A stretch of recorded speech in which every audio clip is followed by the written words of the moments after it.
Hey, so I'm going to show you how to do a sticker on Cricut Design Space. So open up a new project.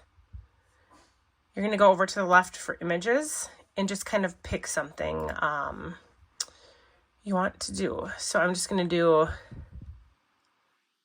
let's scroll down and just say, let's just do this cute dinosaur. Super random, but okay. So here's a dinosaur.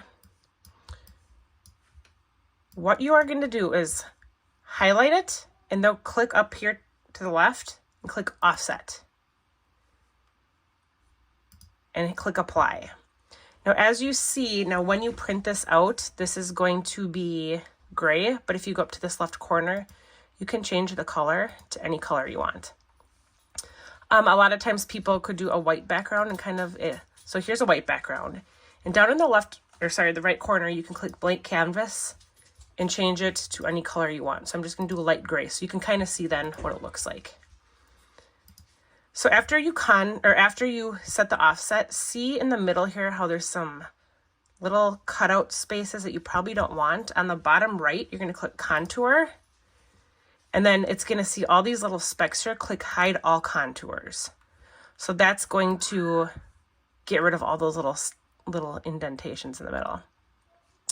After that, you're going to click out of it, you're going to highlight it again, and you're going to flatten everything. Flatten. So now you can see it's all one sticker. So right now this is a 4.19 sticker by a 5.01 inch sticker. So I'm going to just make it smaller. So here's like a 2.5 by 2.9.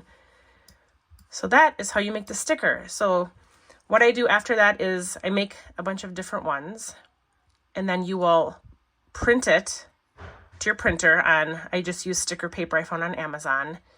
And then after that, you would lay over the self-adhesive as a flat sheet. And then when you're done with that, you're going to put it back through the Cricut and it's going to cut out all the die cut around there. And then you have a sticker. If you have any questions, let me know.